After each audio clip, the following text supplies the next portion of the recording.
In October 2022, 21-year-old Grace Jennings was found brutally murdered inside a detached garage in Santa Fe, New Mexico. Near her body was a long sword covered in blood. Kiara McCulley admitted her role in the killing, but prosecutors say she did not act alone. The state alleges Isaac Apodaca manipulated and coerced McCulley into killing Grace, pointing to disturbing text messages they say reveal a conspiracy and a murder plot. Apodaca has pleaded not guilty. His defense disputes the state's version of events and argues that Kiara McCulley was the one responsible for planning and carrying out the killing. Now, a jury has to decide whether Isaac Apodaca is the mastermind behind Grace Jennings' murder, or is the state holding him responsible for a killing he did not commit. This is State of New Mexico versus Isaac Apodaca.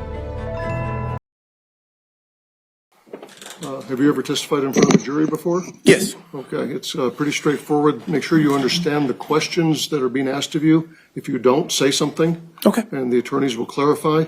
If you'd begin by stating your name for our record and spelling your last name for us, please. My name is Christopher Flores. It's Flores. Mr. Long. Thank you, Your Honor. Good morning, Mr. Flores. Good morning. What do you do for a living? I'm a dispatcher at the Regional Emergency Communication Center in Santa Fe. Right. I've been there for 14 years and the last 4 as a supervisor. And does your agency, and is it okay if the Regional Emergency Communication Center? Yes. That's a mouthful. Yeah, I know. Is it okay if I refer to that as the RECC? Of course. Okay. And does your agency keep a recording of all emergency calls that come in or emergency calls that go out? Yes. All right. And is that recording made at the same time the call comes in or that the call goes out? Yes. Does your agency keep a written record of all emergency calls that come in or go out? Yes. And is that written record made at the same time or near when the call comes in or goes out? Yes. As part of your job there, are you one of the individuals that is responsible for acting as a records custodian? In a way, but it's not my full capacity job, no. Okay, but it's part of what you do? Correct. Okay. And as custodian, are you able to pull recordings of the calls incoming and outgoing? Yes. And you said that you've testified before in court? Yes, I have. Right. Did you pull a recording, a 911 call that came in on October 29th, 2022 at about 1:46 p.m. for this case? I have, yes. Okay. And do you know if that call was from a person that identified herself as Linda Montoya? That is correct. And was that call about a possible incident at 5941 Jaguar Drive in Santa Fe? That is correct, yes. All right. Permission to approach the witness? Yes. Show counsel what you have. All right. Go ahead. And, sir, I'm going to hand you what has been marked as State's Exhibit 1 and State's Exhibit 2. Okay. Yes. And without saying what they are, let the jury know how you recognize them. Is there anything on there that looks familiar to you? Oh, my signature and the date. Okay. And did you put your signature and the date on there after you listened to those calls? Yes. All right. And are those recordings a fair and accurate representation of the calls that came into your agency on October 29th, 2022? Yes. At this point, I would move to admit State's Exhibit 1 and 2. Question, is it a duplicate of the same call? Are there 2 separate calls or is it in pieces? It is, and actually, at this point, let's talk about Exhibit 1. What is Exhibit 1? Exhibit 1 is the call from Linda Montoya. All right, and then let's talk about Exhibit 2. What is Exhibit 2? Exhibit 2 is the call from Isaac. Does that answer the court's question? Yes. Is there any objection to States 1 and 2? No objection, Your Honor. 1 and 2 are admitted without objection. All right, permission to publish? You may. Permission to approach the witness? You may. 5941 Jaguar Drive. Okay. And Isaac, are you still there? No, I left the property. It's very traumatic for me because I had witnessed. I was in the back seat of a friend's car back in 2013, and I watched somebody walk up to the car and they got killed, and then his wife. Okay. Are you okay? Do you need somebody to be checked out by the ambulance or anything like that, or? I'm really shaken up right now, so... Yeah, I just want to know if you want an ambulance to go check on you. I don't know if I want somebody to check in on me. I'm trying to debate my option right now at 5941 Jaguar Drive. Okay, so she's still there? Yes. Can you tell me what her name is? Kiara McCulley. And do you know why this happened? I do not know why this happened. Okay. And do you know who the other person that was there was? Yes. Who was the other person there? The other person was a friend of mine. Her name was Grace Jennings. Okay. Has she had the sword for a long time? She's only had the sword for about a week. Okay. So where are you right now? AP Wireless. Okay. I'm sitting inside AP Wireless. I'm staying far away because it is very traumatic for me. As I said, I've witnessed.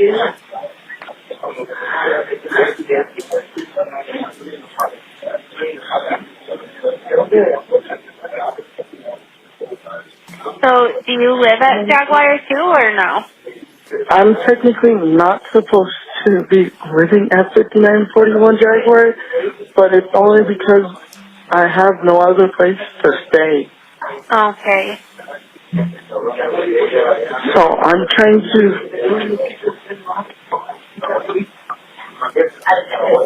I honestly don't know what to do right now. Okay, I just want you to keep talking to me, okay? Just so that way we can see if we can get you the best help and everybody else involved the best help that's possible, okay? Okay.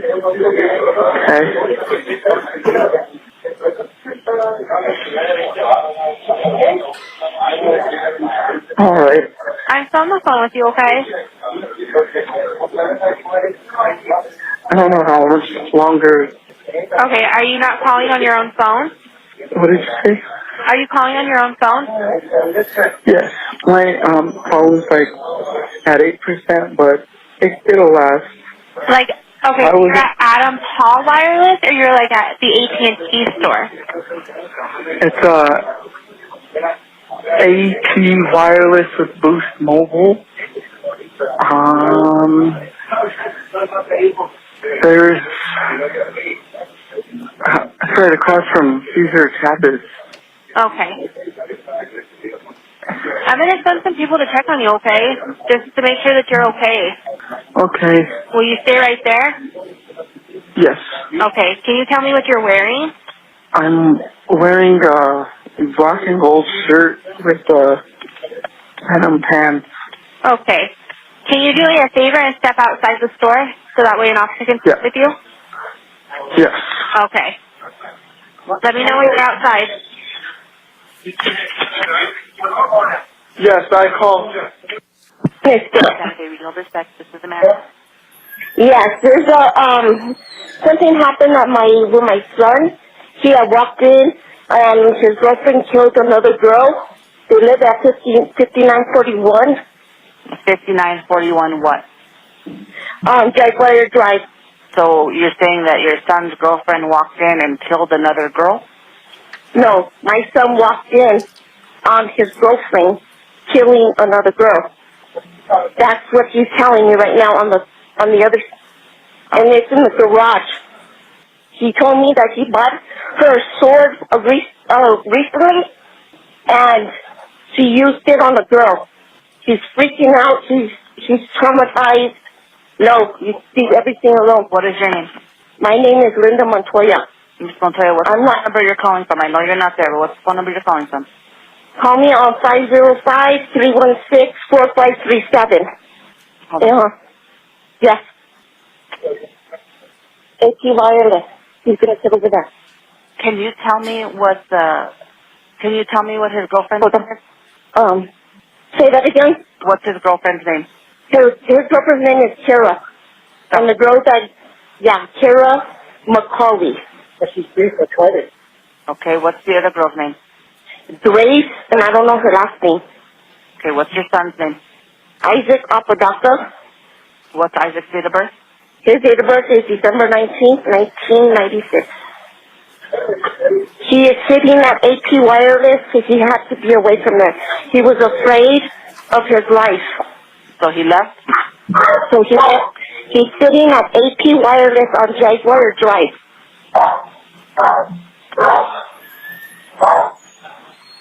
What does your son look like? He is 5'11", almost 5'11", 6 foot. He's husky. I don't know what he's wearing. He has short hair and long hair where it goes to the side. What color Light is skin. It's like an amber. Well, he's crying. Okay. He was on my phone, the phone number I gave you. And I need to call him back to see how he's doing. Okay, so you hung up with him? He's still on the phone on my phone, my other phone. He's on your other phone? Can you give us his number so we can call him and talk to him and see if he get as much information as we can? Yes. What's his number? Hold on.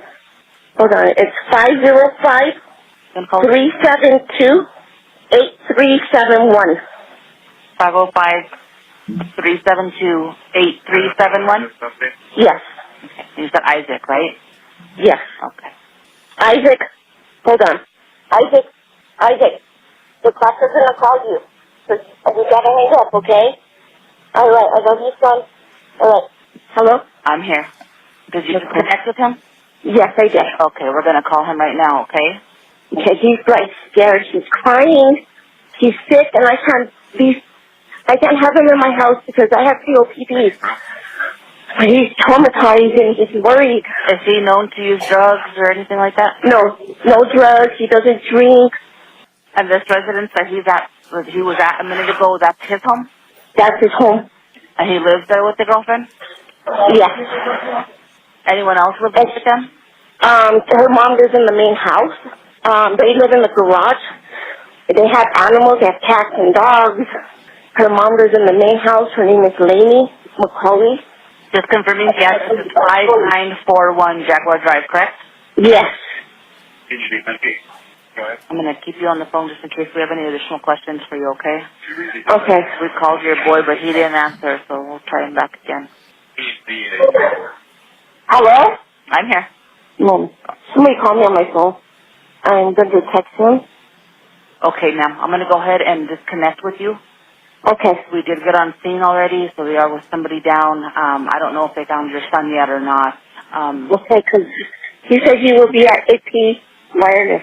Okay. I think they went and looked for him and didn't see him, but I will let them know again so they can try to find him, okay? So if you get more information, if you talk to him and if you get a hold of him, tell him to stay where he's at and then just let us know where he's at so we can go to him, okay? I don't want him to walk up on anything and, obviously it's a violent thing. So, okay? Okay. All right. Thanks, ma'am. You're welcome. All right, Mr. Flores, just a few more questions for you very briefly. Okay. Just to confirm, the phone call that we just listened to from the person that said that she was Linda Montoya, that came in at 1:46 p.m.? Correct. And then the first phone call that we listened to from the person that identified himself as Isaac Apodaca, that came in at 1:52 p.m. Is that correct? That is correct. I pass the witness. Cross-examination. Yes, Your Honor, thank you. If we may just approach real quick. Come on up. Good morning, Mr. Flores. Good morning. Do you need any water or anything? No, I'm okay. Okay. How long have you been working for the RECC? Since February of 2012. And you had stated that you were an actual operator for a while? Correct. How long did you do that? I still do it. I'm just a supervisor as well. I'm sorry, what was the question one more time? How long were you an actual operator? Oh, I'm still an operator, so And what kind 14 of years. 14 years? Yes. And what kind of training do you have to do that? There's a state academy that I went to for 2 weeks, and it's like an in-house training. Okay. And the in-house trainings with Santa Fe? That is correct.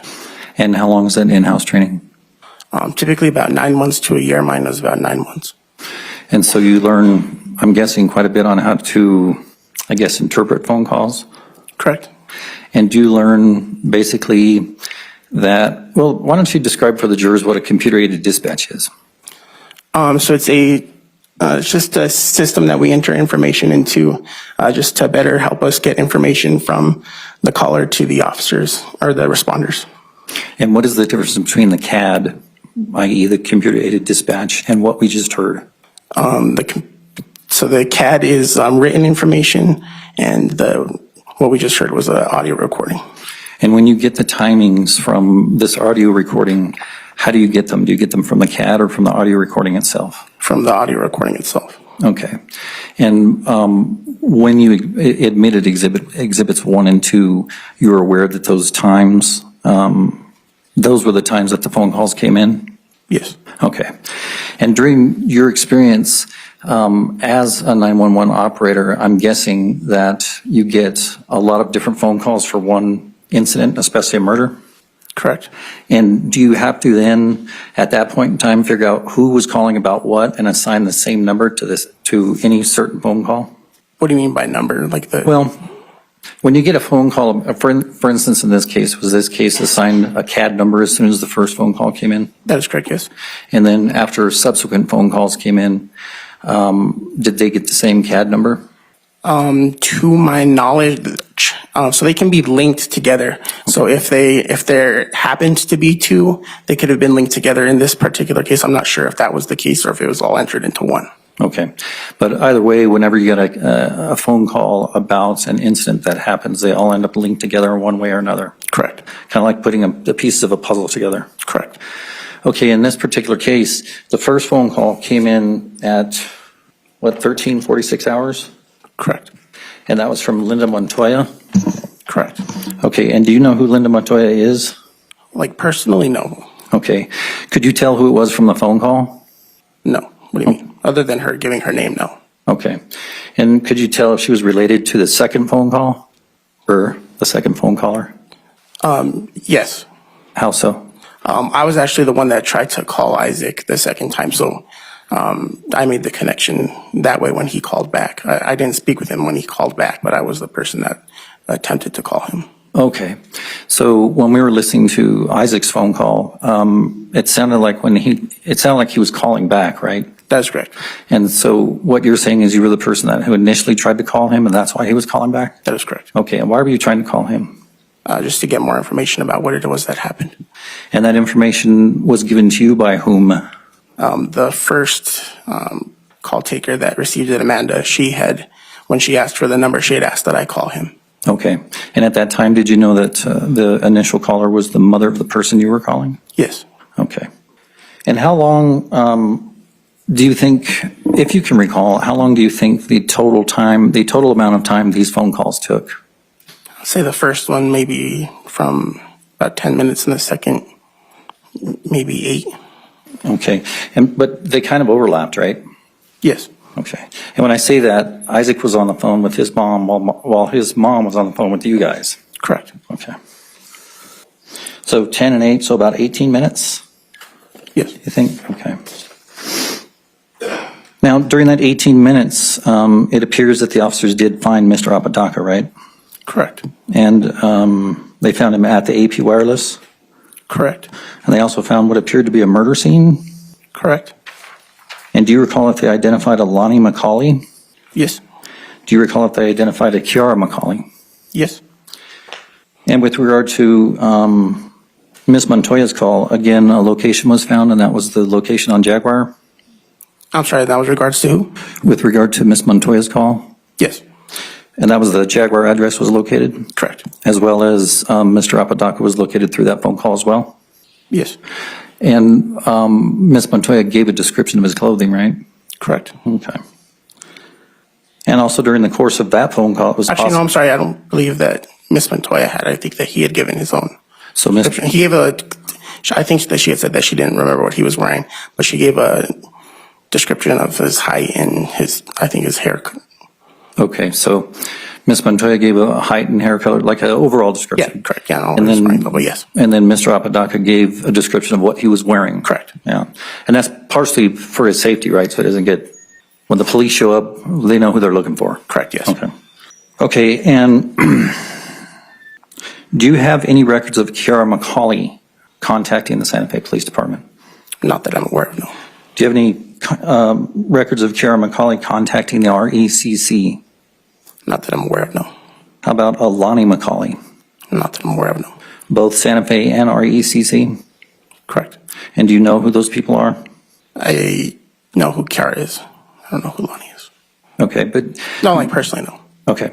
But you didn't get a phone, there's no record of a phone call from her, from Kiara? Not that I'm aware of, no. I'm sorry, counsel, what time frame are you talking about? During the course of the phone calls that came in between 1 p.m. on this date and 2 p.m. on this date? To my knowledge, no. Okay. And with regard to Lonnie McCulley, there's no record of Lonnie McCulley calling in during that time, right? To my knowledge, no. Okay. So during this time frame, there's no record of Kiara McCulley calling and accusing Isaac Apodaca of killing anybody, To my knowledge, no. or accusing Isaac Apodaca of forcing her to kill anybody? To my knowledge, no. Okay. Give me just 1 second, Your Honor. Yes. Nothing further, Your Honor. Thank you. Is there any redirect of this witness? No, Your Honor. Is this witness released? The state would reserve him for rebuttal. Okay. Sir, you're going to be reserved. The attorneys will be in touch with you and let you know if you need to come back for your testimony. Don't discuss your testimony with anyone, and don't seek out any information or view anything about the trial until you're notified whether or not you need to come back. Okay. You may step down. Thank you. The statements and testimony you've just heard are now part of the evidence the jury has to consider in the case against Isaac Apodaca. As more witnesses take the stand and more evidence is revealed, the jury will have to decide what really happened in the hours leading up to Grace Jennings' brutal murder.